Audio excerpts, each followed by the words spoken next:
Welcome to Klick Into Purpose, where we talk about conversations that actually move people and organizations forward. I'm Nicco LoCascio, and alongside my co-host, Lara Klick, we explore what it really takes to lead well in today's world.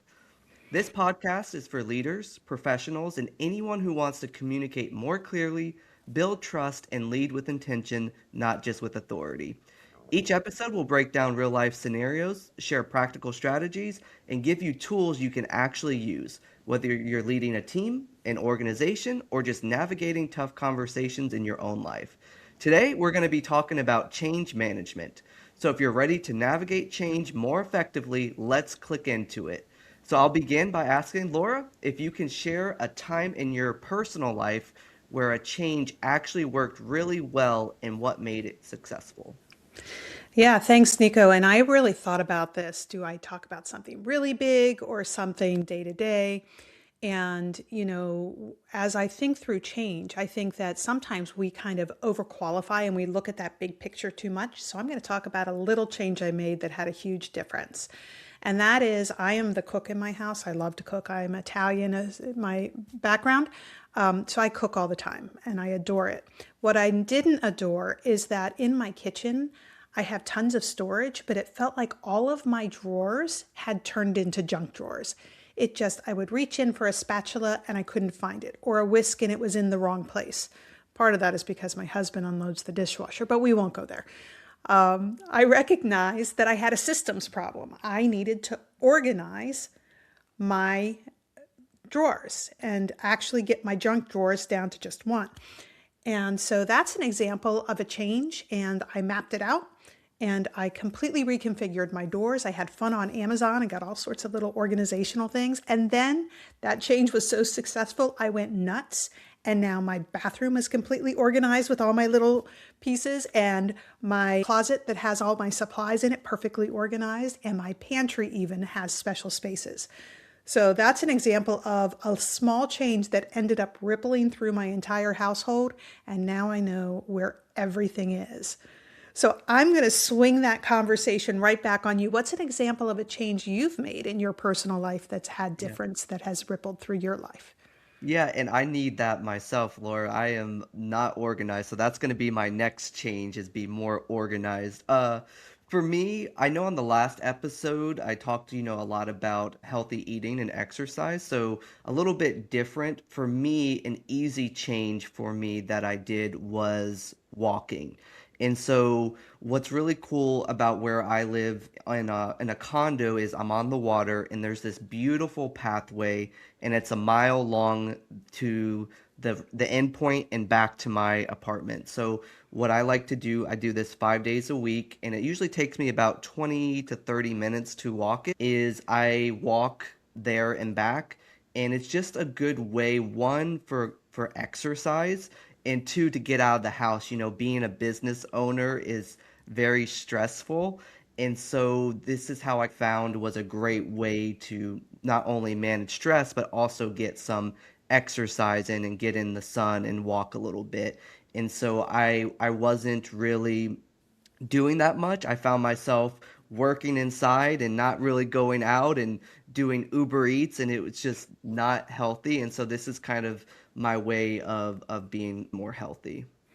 Absolutely. And I think that that's a great segue. So, both of us kind of decided we were going to start this episode talking about some personal changes that we've made in our lives and then leverage that into our conversation today, which is about how to create kind of systemic and cultural changes, which are big, hairy, audacious goals. And a lot of times when people come to people like you and I for assistance, what we find is that they've tried to make change and they've had change efforts, but those change efforts have not been successful. And so now they're struggling and looking for additional supports. And when you think about why change fails, I think the fact that both of us chose personal examples that are relatively small in terms of scope. So something very, very achievable. And so the next thing we were planning on talking about is why does change fail? And so you talked about your health journey. I'll talk about the fact that I spent many years as one of those people that kind of yo-yoed in my weight. And the reason why is because of a couple of things.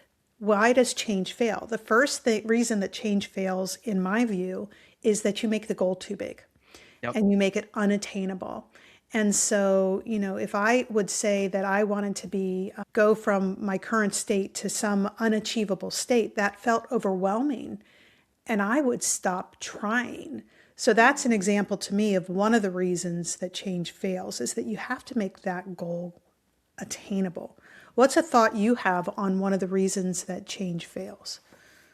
I think if we're talking about organizational wise, I really do think it is a lack of communication in the breakdown between the executive leadership team, the senior leadership team, and the mid managers who are usually the ones that are responsible for carrying out the change, right? And so there has to be clear communication from the top all the way down to the bottom because that's where the message really counts because we need those that are in the work in the minutia to get it and to understand. And if we don't communicate change well, especially if it's like a very serious change that's going to be impactful and it might not be really liked, it has to be make sure that it's communicated clearly because if it's not, the chances are pretty good people are going to leave. And so I really do think it's a breakdown of communication and then the strategy behind it that I see that fails the most. What are your thoughts? Agreed, 100%. I'm a professional communicator. It's where I've spent my career is on helping people to enhance their communication patterns. And communication is the root cause of so many struggles that people have in different areas.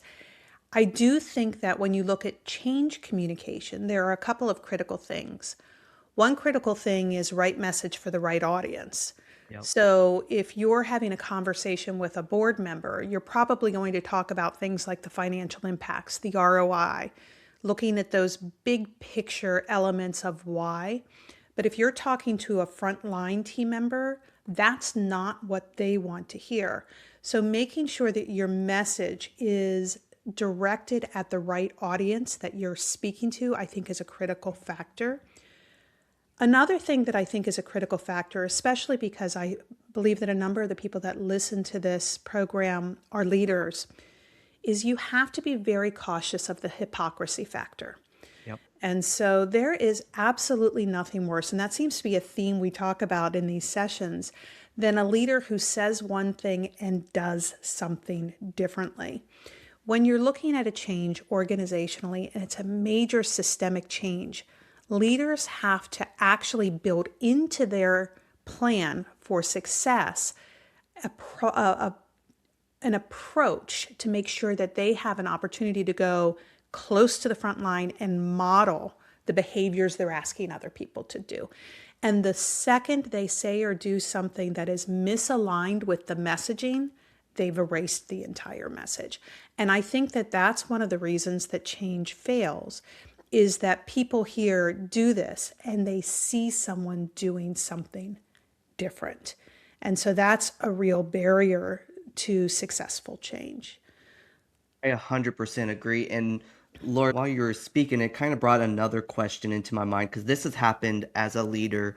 What do we do when there's a policy that's rolled out that we might not agree with, but we have to roll it out? How do we as leaders do that? Because if we don't agree with it and we're talking negative or it's going to fail. So in your experience, how do we deal with that?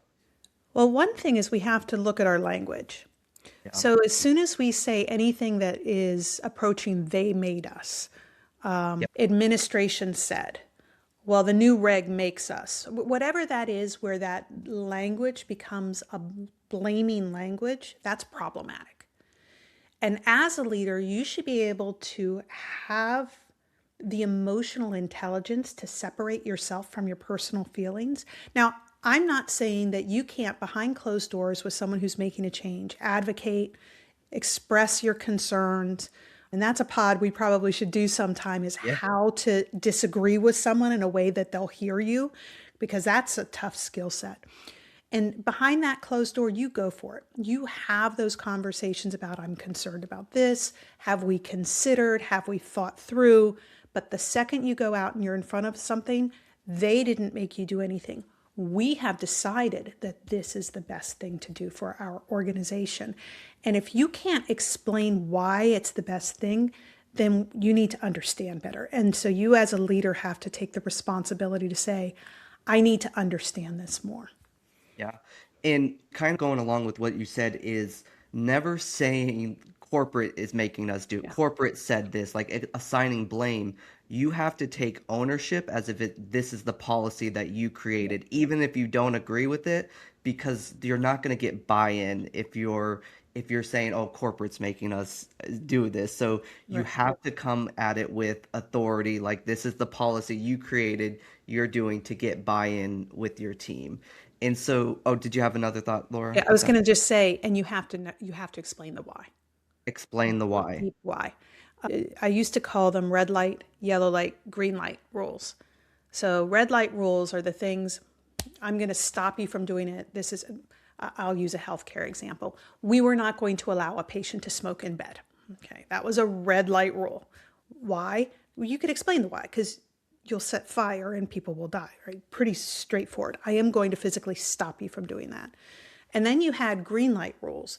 Those were the policies that made no sense to anyone, so you broke them all the time. Yeah. And I would say to people when I go in and I do a consultation and people talk about, well, nobody does this. Well, why do you have it then? And why have a rule that you're just going to break? So get rid of the rule. Make Mhm. it a practice, not a rule. But the majority of our policies are those yellows. There are times you're going to break the rules, and there are other times that you aren't. In a change management situation, you'd better understand those shades of gray and be able to communicate them clearly. Yeah. And so, kind of going back from why organizations fail to what makes them successful. So, what do you think about successful change, and what does it have to be in place for it to actually work? Right. So I'm going to share with you my favorite theory. So you know that I'm a data girl, I'm a research girl, I'm an academic at heart. And so I really like evidence-based practice. I go out, I always do a ton of research. I'm looking for peer-reviewed studies because why would I create something from scratch when it already exists somewhere else successfully? And I prefer Gleicher's theory. So Gleicher's theory of change, if I can go through that really quickly. So it's change equals C equals D times V times F, which has to be greater than R. So what does that mean? Getting away from the math. Basically, what it means is to effectively have change, you have to have dissatisfaction with your current state. So whatever your current state is, you have to be able to define that this is not okay. You're not just changing for the sake of changing. You're changing for a reason. Something is not working. And then you have to have a vision. So that's the V, D times V. That vision has to be very clear. What does success look like? And you have to define it. If we go back to that drawer example, I talked about my dissatisfaction. I couldn't find my things. My vision was I was going to have these beautiful drawers that I could put on Instagram and everything was in its place. And I was going to be able to reach one hand wherever I was and grab what I needed. But then you have to then multiply that by the first steps. And those have to be small and achievable. And when you talked about your personal example, you talked about taking that 1 mile walk. That was an achievable first step that led to your greater vision of being a healthier person. So a lot of times we have these beautiful visions, but what are we going to actually do to make that happen?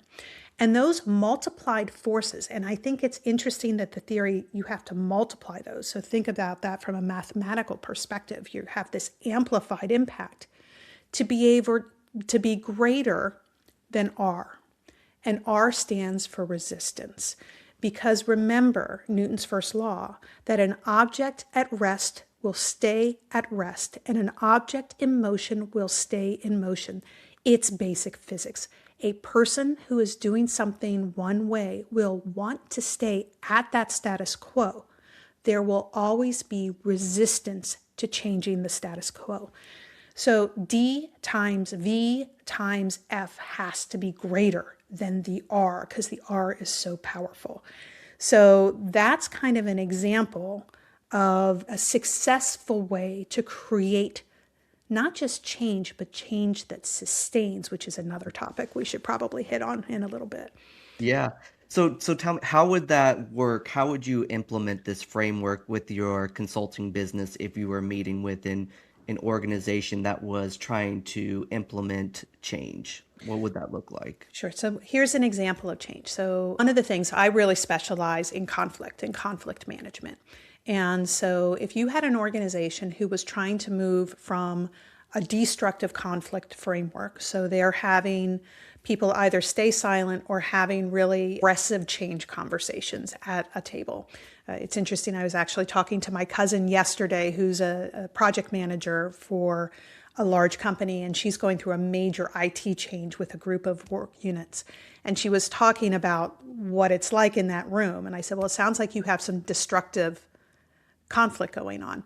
So if you want to change, so the current state is dissatisfaction with that destructive conflict because it's creating a cultural strife within the company. Then you have to say, well, what does ideal look like? It's not silence. You want to have these hard conversations, they're critical. So her vision is that she, and I were talking about a framework to disagree and how to get everyone to have that framework to disagree productively, to be respectful during the conversations. So I would go in and say, okay, if that's the vision that you want to have constructive disagreement, not destructive. So we had current status is not acceptable. This is what the vision looks like. Then really where most organizations struggle and where I help them, and I believe you help them as well, is identifying those first steps. Because change is rarely about the people, it's about the systems that allow people to be successful.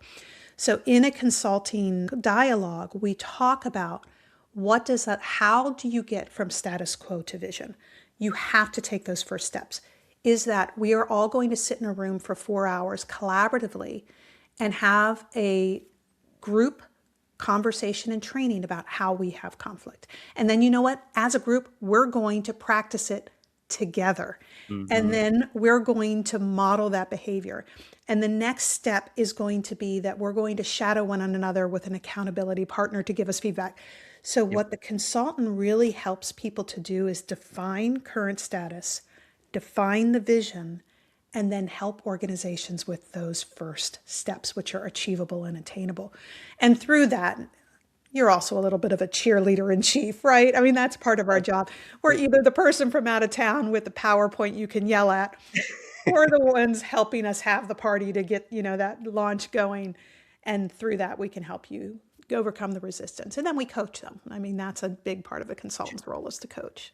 100%. And just to add, I know we touched on it a little bit, is to be successful when we're communicating change, we have to have that top-down approach, right? From executive to senior to mid-management, and then usually, at least how it works in the nonprofit world, is the mid-manager will have those conversations with the supervisors and frontline staff.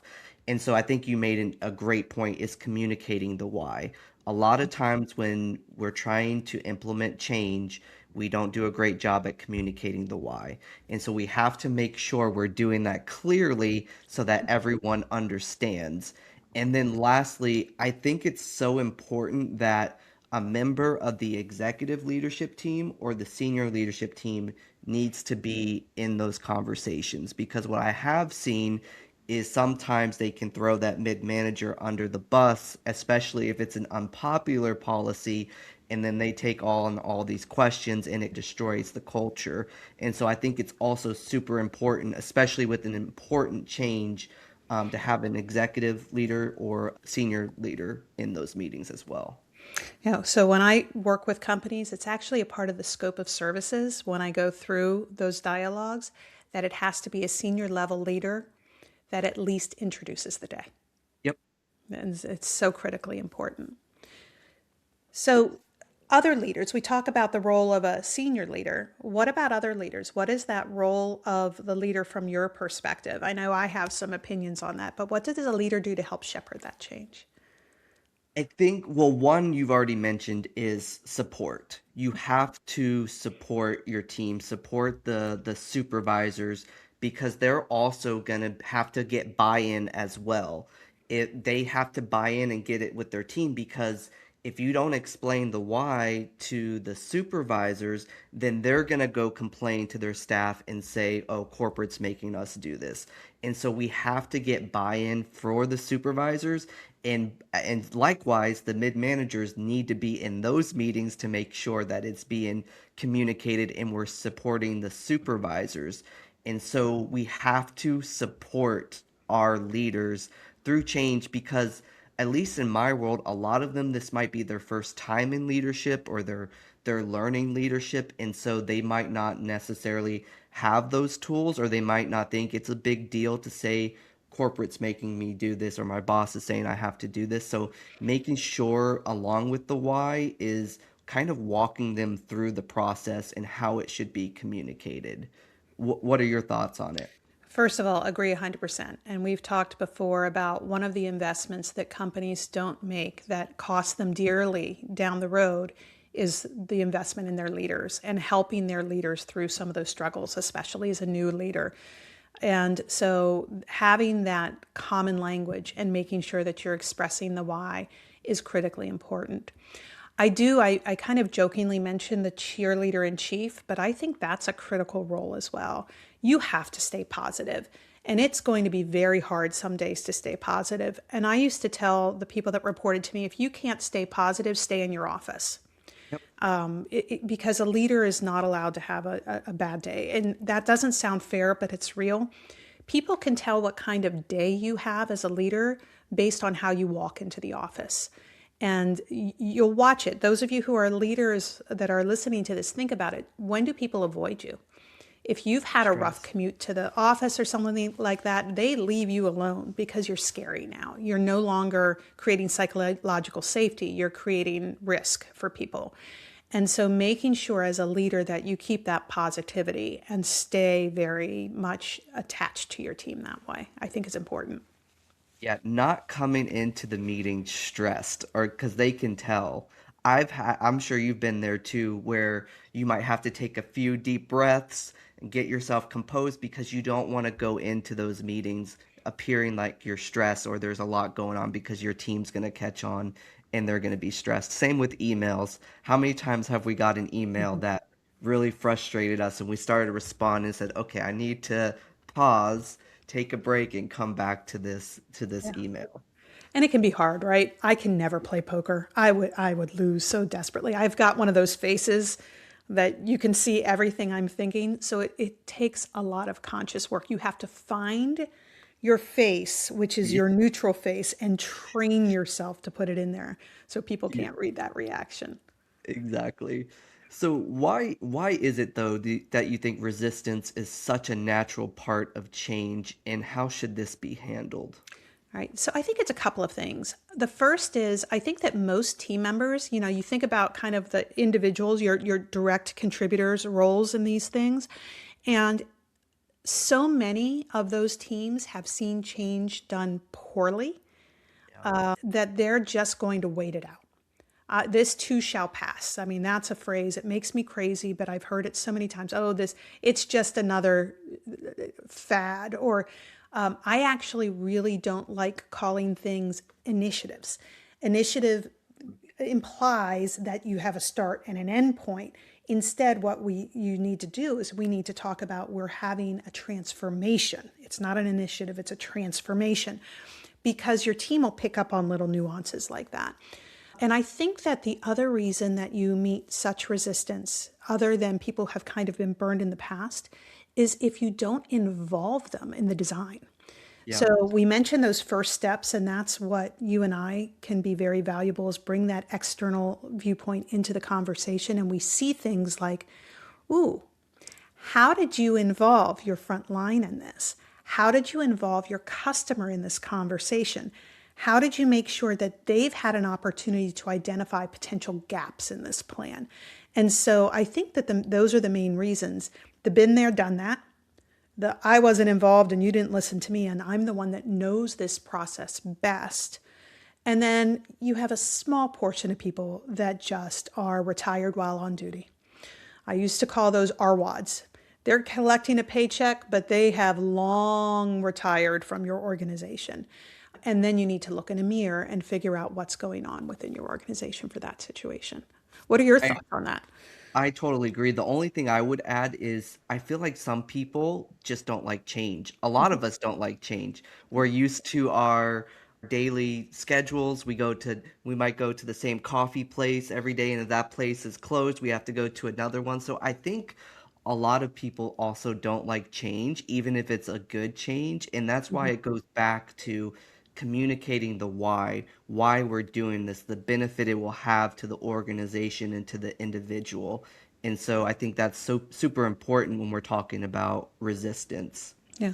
And I'd add to that one other piece. If you think about the people who go into leadership, and if you look around your leadership team, it tends to be the early adopters within the organization. So if you think about the change curve, and I know we didn't go into that, you have a small group of your team that's going to be your early adopters and your champions. And then you also have a small group of your team that is going to be completely change resistant. And the most of the people are on that. Think about it like a bell curve.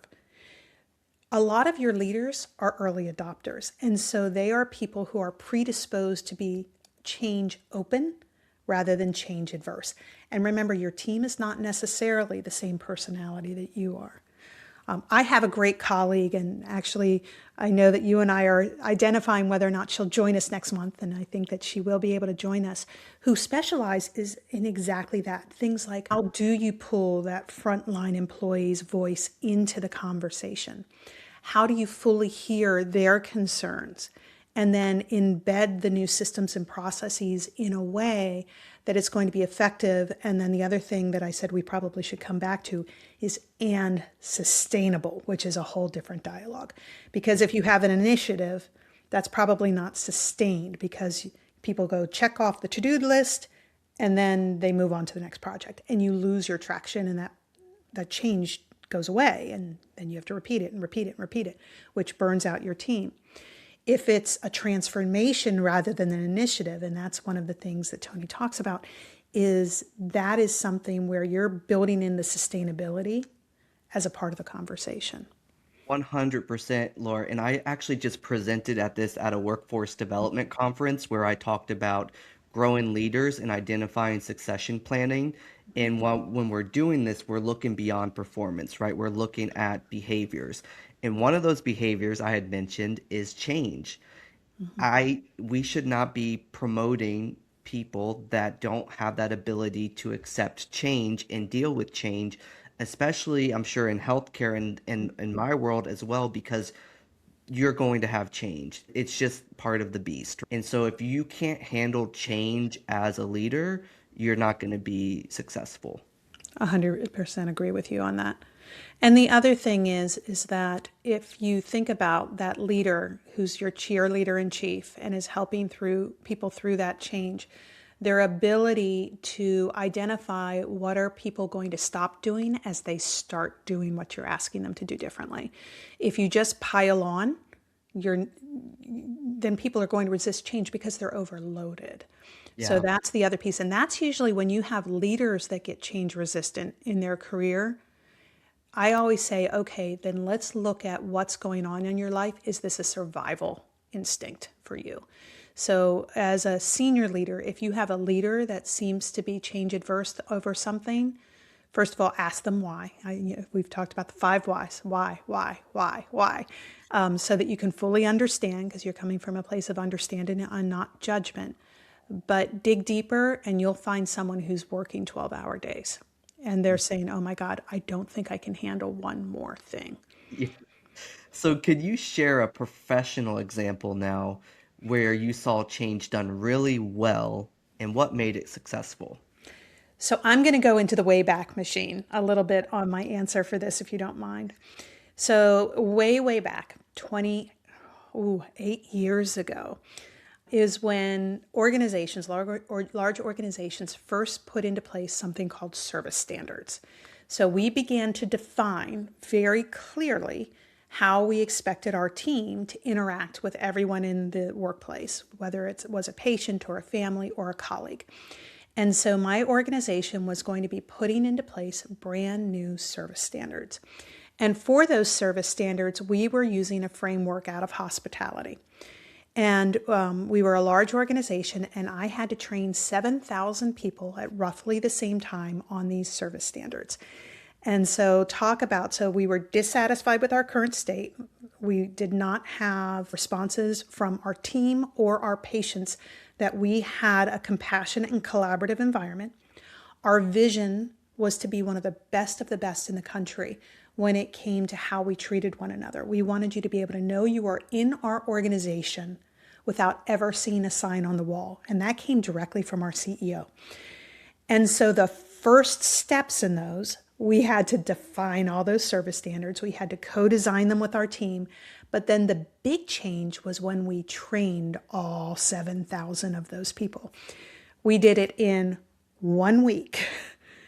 In 1 week, we cycled everyone through a large auditorium. We had an executive leader start every single session. We did it every 2 hours, like clockwork. I didn't get a lot of sleep that week, and my co-designer didn't get a lot of sleep that week. But we managed to get every single employee through that session. And even more impressively, they signed a letter of commitment to make sure that they lived by those service standards. The reason that I say that was one of the harder things is what I didn't say earlier in this conversation is we were a union environment.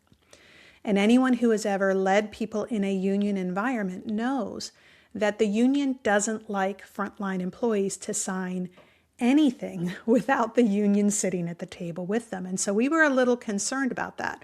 And we knew we had to overcome the resistance that we were going to get. And so that became another part of our plan. I love the way that we did it. We used those signed letters as our raffle at the end of every session. And so we asked everybody to sign it, put in a big box, and then we drew 4 names in every session. And whoever's name we drew got a dinner for 2 at one of 4 restaurants we had identified, and they were the 4 best restaurants in the city of Baltimore, which is where I was then. And not only that, we picked them up at their house in a limousine for them and their guest, and we took them to these restaurants, and we had them get phenomenal service. So there was a backstory to this at this restaurant. And then when they finished their dinner, we interviewed them and we had pictures of them in their finery. And you're talking about people who at the time were minimum wage earners who we sent to a steakhouse for dinner. And their spouses rented a tuxedo and they wore black tie attire. And so we not only overcame the resistance of signing that document, then we had the story of success. And that went so far, they still use those same service standards to this day, 28 years later at that organization. And I will share that we went from the bottom quartile of the nation to the top quartile of the nation. So one of the best performers in the country when it came to having an environment of love and caring. So that's an example, one little piece of a huge project that got us there. Can you share an example from your professional life? Yeah, so this was probably, it wasn't 28 years ago, but it was probably 3 years ago. So we had to do mileage forms. So our staff, they did home visits to go see juveniles on house arrest. So they'd have to go to the homes and check on them while they get reimbursed mileage. And how it previously worked is they had to do this mileage sheet on Word, and you literally had to type out the full address to and from and do it for every visit. So some people would see 15, 20 kids a day, and we get reimbursed every 2 weeks. So that can take hours, and I can tell you I started out in the field, it could take you hours doing that mileage sheet. And so there was this new platform where we were moving to on an app where you could literally tap a button when you leave your house, tap a button when you get to the house you're going to, and then you'd have to tap it again when you're going to the next house, and so on and so on. So it was gonna clean up that process, and it wasn't gonna take hours to complete your mileage sheets. So we rolled out this process, and we were rolling out. I remember there was this one individual who wasn't quite getting it. She made it seem like she had to stay at the home, and a lot of the neighborhoods we go into are not really great. And she's like, "So you just expect us to just do all the mileage while sitting in our cars in these neighborhoods?" And we're like, "No, no, no, it's just a button you have to press." And so we kind of went through that and explained the why and helped with the technology aspect, which is some of the probably the biggest struggle is not everyone is super great at technology. So what made it successful is I made sure that I was an expert in this platform, that I understood how everything worked. And so what I would do is I would offer support. I would jump on a Teams meeting, or we could meet in person. I can walk you through it and help you do it. And it was honestly successful. I think the first one, there was a few individuals that struggled with it, but once they kind of got rolling and understood the system, it made such a difference, and it literally cut hours of work from having to do mileage sheets. Yep. Yeah, that's a great example of, overcoming the resistance and addressing the concerns where they are. When we were putting together those service standards, one of the things we did in our training is that we didn't actually teach them. They were pretty simplistic. We handed it out to the room and we broke them into 10 groups because there were 10 service standards, and they taught each other. It was actually very cool. So having the success story and Yeah. having it be sort of like the pictures of them going to dinner, but having your front line say to one another, you know what, I did this. It really wasn't that hard, is a much more powerful message than if I say it. Yep. 100%. So also one of the reasons why we chose this topic, and it goes Mhm. straight into your book that is coming out soon. So tell us more about your upcoming book, Simple Doesn't Mean Easy. Yeah. So I have all the way back for that 28 years. I've been doing this for a long time. I've helped 3 different health systems through that major shift in culture. And so I have had a book that has lived in my brain for probably about 20 years called Simple Doesn't Mean Easy. Because that title, I think, speaks to this change management. It's really simple, that what we're talking about, making sure you have this and this and this, and talking about the different aspects of change, what has to be in place to be successful, getting service standards out, for example. Everyone knows that for success, you have to do that. Just because it sounds simple, that doesn't mean that it's easy to do. So much of cultural transformation or creating improvement within a workplace is based on deep skill sets associated with change management, personal fortitude, creating systems and processes which support success, identifying how you're going to not only train people but help them practice, and then to validate them on an ongoing basis, providing positive reinforcement for those things.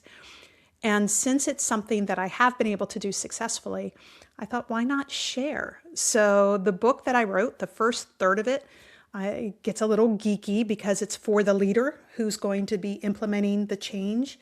It is designed for healthcare, but it certainly has applications across different industries. But it really talks about how, as the person who is the stakeholder spearheading this work, how do you have conversations with people? How do you present data in a way that is going to meet the audience's need? How do you look yourself in the mirror and say, you've got this? Those of you who are my age will remember on Saturday Night Live, there used to be personal affirmations that they would do. I'm strong enough. I'm smart enough. I can make this happen, right? You almost have to do that as a leader because you're in the firing squad all the time. So the first third of the book is all on that. And the second third of the book is on the other thing that can sync improvement faster than anything else, which is culture, culture, culture, culture. But then again, as someone who is not necessarily the CEO of a company, the CEO, frankly, has it a little easier on that, but is in that position of leadership, how do you influence your senior leaders to ensure that your cultural framework is in place? And so it's everything from, again, looking at service standards. How do you interview to make sure you have talent that is going to meet those service standards?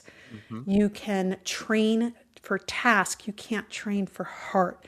Do you have the right heart? To how do you do a performance evaluation in a way that you're actually measuring someone's aptitude on your core values? And then the final third is somewhat healthcare specific, but it's called the experience pyramid. So what are the actual activities that must be in place for an organization to be successful? And again, while it's geared to healthcare, it certainly can be extrapolated into other industries. And I'll tell you what those three things are. You have to have leader presence. In healthcare, we call that leader rounding. And it is very structured. The questions you ask are very structured. Your audience is very structured. What you do with the information is very structured. But you must have that leadership presence and visibility at the front line and with the customer. And then the two other aspects, so think of that as your base. And then the two other parts of that pyramid. One is in healthcare, one of the most frightening times for a patient is any transition of care. So if you've ever been a patient, if you think about the moment that you're discharged from your surgical procedure, from the care of the hospital to the care of your family, that's a transition of care. So creating structure around those moments. Or in another field, it may be when you have somebody who is released from their detention. That's a transition in that person's life. How do you structure that? And then the third piece of that pyramid of necessity is proactive meeting of your customers' needs. So people tend to know the questions their customers have because they ask the same questions all the time. Don't make them ask, just meet that need. So again, if you think about it, if you have somebody who's laying in a hospital bed, every hour we train our teams to go check on that person, make sure they don't have to use the restroom. Make sure that they're not in pain. Make sure they're physically comfortable. Make sure they can reach everything. And those four things in a hospital bed are defined because that's where falls happen in healthcare. And there's almost nothing more dangerous than a fall. So it's based on safety. So that's my book. I'm really excited. It's about, not just taking care of the body, but taking care of the soul. And unlike other books that say you should do this, it tells you not just what to do, but how to get it done. Complete with stories of success, actual checklists that you can use, samples of what does a service standard look like. So it may be simple, but I know it's not easy. So I'm hoping this book helps people go and change the world. When can we expect this book to be released and where can we get it at? So the release date is April 30th and it will be on Amazon. So Simple Doesn't Mean Easy by Lara Klick on Amazon.com. Yes, everyone, go get a copy. And so, with a final takeaway, as we conclude with our podcast today, if you could leave both leaders and individuals with one key takeaway about change, what would it be? So the key takeaway I'd say about change is, like everything else, create the structure around it. Spend more time in the planning and the structure and the actionable steps you're going to do rather than living in the emotion that you're experiencing. Get through your emotions, but really, however much time you're spending in structure, spend more.